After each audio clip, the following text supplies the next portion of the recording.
if I told you that one of the most predictable cliche-filled survival movies of the year actually kind of hit me harder than I expected it to? And I'm talking about Renny Harlin's new movie, Deep Water, starring Eckhart as the first officer and Ben Kingsley as the captain on a doomed flight to Shanghai. And right away, you recognize the blueprint. This is familiar territory. You can read the characters almost instantly.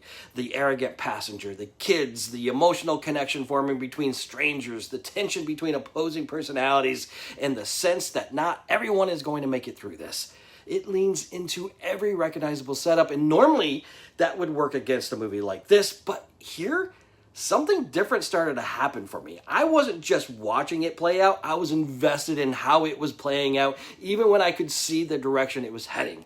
The first thing that really works is the plane crash sequence. It's not rushed, it's not chaotic in a way that loses clarity. It's extended, controlled, and built around tension instead of noise. What stood out was how grounded the performances feel in the middle of everything falling apart. Eckhart and Ben Kingsley approach it like professionals handling a crisis. There's no unnecessary dramatics, no exaggerated hero moments. It's focused, procedural, and believable, and that contrast makes the entire sequence more intense. Renny Harlin directs us like he understands exactly where the pressure points are. He stretches the moment without breaking it, and that's not easy to do in a sequence like this. It reminded me of the kind of tension that he handled in Die Hard 2, where the environment itself becomes part of the threat while still keeping the human element front and center. Now, at the same time, once the film transitions into open water, it leans in the kind of chaotic survival energy you would expect from something like Deep Blue Sea. The shift is where things should fall apart because it really does feel like two different movies stitched together. One half plays like a contained disaster film built on procedure and realism, and the other half becomes a heightened survival thriller built on high-impact moments and danger. Normally, that kind of tonal split creates disconnect. Here, it ends up feeding into itself in a way that kept me engaged. Part of that likely comes from the writing process. There are multiple writers credited on this film, and you can feel it. It doesn't play like a single unified vision. It feels layered, like different versions of the story were developed, revised, and combined over time. Some scenes lean heavily into character and emotional beats, while others exist purely to escalate tension or deliver high-impact moments. Instead of clashing, those elements create a kind of momentum that keeps the film moving forward. And what surprised me is how the predictability actually works in the film's favor. Every character beat is easy to anticipate, and every emotional turn is clearly set up in advance. But instead of feeling lazy, it functions as an emotional shorthand.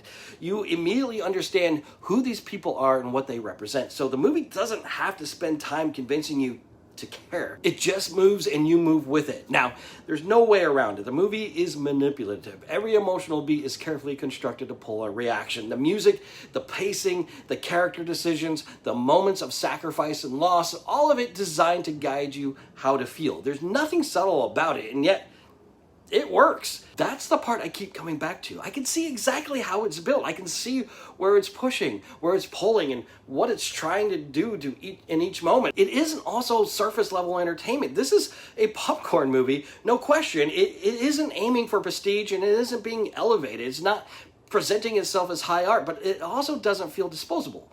By the time it ends, there are moments that stay with you longer than expected, and there's an emotional through line that carries more impact than a large-scale chaos would suggest. And even the dialogue, which leans heavily into familiar and sometimes on-the-nose territory, fits within the framework of what the movie's doing. It's direct, it's obvious, it doesn't try to disguise its intentions, it lays everything out in front of you and trusts you with the execution. Even when I recognized the setup, even when I anticipated the outcome, and even when I knew exactly how certain scenes were meant to land, I was still right there with it.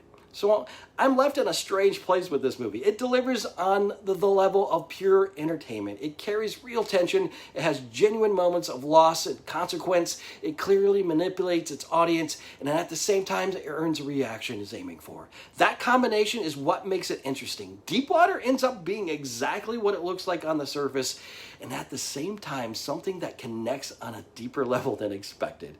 If you've seen it, I'm curious to see where you land on it because I'm still working through how I feel about it myself.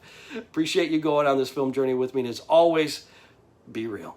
Way out of your league. Oh, wait, what if I've got a great personality? You don't.